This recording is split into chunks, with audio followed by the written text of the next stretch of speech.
Salut tout le monde, aujourd'hui sur les projecteurs, on parle de Inception. Ça ne faisait pas partie du plan. Réveille-moi. Réveille-moi.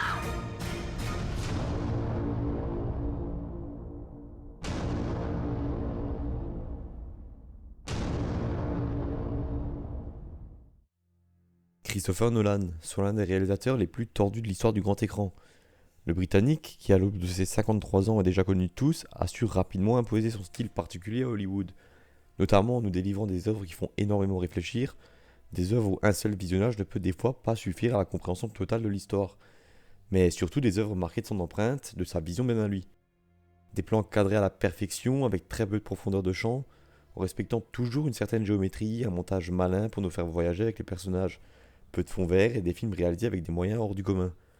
Il n'y a qu'à voir que ce grand fou a fait exploser un Boeing dans Tenet ou a filmé l'explosion réelle d'une bombe nucléaire pour son prochain film Oppenheimer.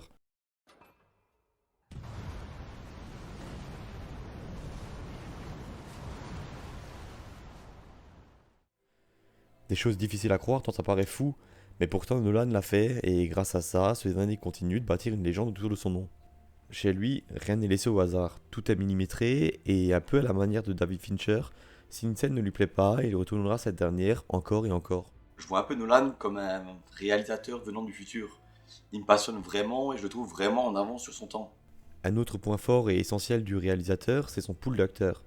Restreint et pourtant très varié, travaillant très souvent avec les mêmes comédiens, Nolan a su s'entourer d'un casting de gala, Christian Bale, Michael Caine, Tom Hardy, Cillian Murphy pour ne citer que.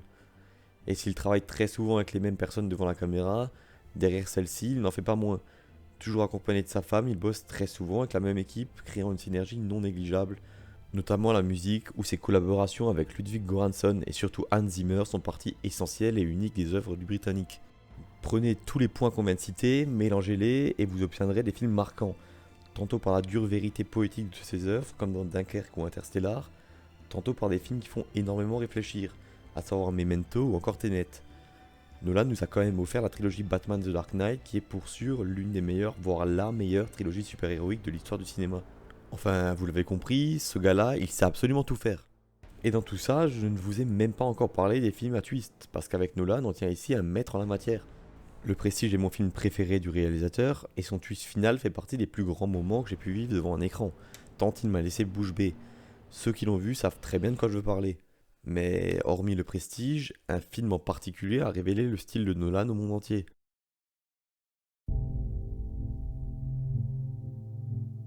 Nolan a écrit le scénario de ce film pendant 10 ans. Entre chaque film qu'il tournait, il se repenchait sur le script afin de le peaufiner. Et aujourd'hui, Inception est considéré comme l'un des plus grands films de tous les temps. Un grand film donc, meilleur résultat du réalisateur au box-office si on ne compte pas la trilogie centrée sur le Chevalier Noir. Inception est un carton, qui continue encore de faire parler de lui aujourd'hui.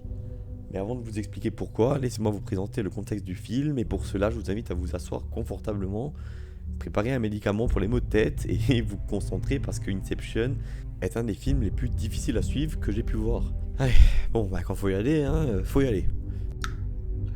Santé, hein.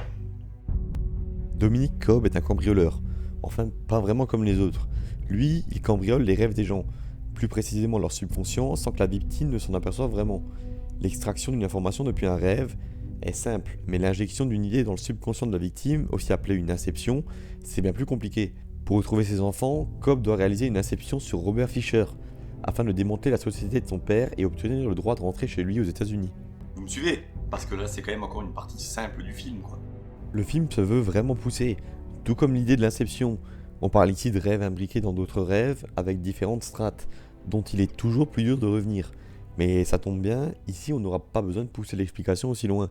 Et de toute façon, une seule vidéo n'aurait sûrement pas suffi pour expliquer toute la subtilité de la chose. Enfin, je veux dire, regardez juste ce truc, c'est... C'est quoi ce bordel, sérieusement? L'essentiel à retenir, c'est ça. Cobb et son équipe doivent braquer le subconscient de Robert en réalisant une inception dans le rêve de ce dernier. Mais plus on passe de temps dans le subconscient d'un autre, plus il est difficile de différencier le rêve de la réalité. Et pour ce faire, lors d'un rêve partagé, chaque personnage s'initiant à l'intérieur de celui-ci emmène avec lui ce qu'on appelle un totem.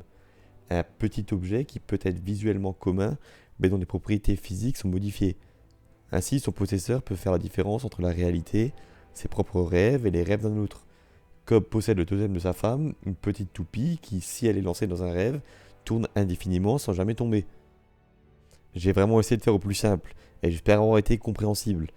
Mais du coup, si vous avez bien suivi, quand la toupie est lancée dans un rêve, elle n'est pas censée s'arrêter. En revanche, si la toupie est lancée dans la réalité, celle-ci est censée s'arrêter. Gardez bien ça dans un coin de la tête. Donc tout le film se passe bien, l'inception est réussie tant bien que mal, nous offrant par la même occasion des scènes dantesques, et Cobb rentre aux États-Unis, et il retrouve ses enfants. Et là, là il se passe ça en fait.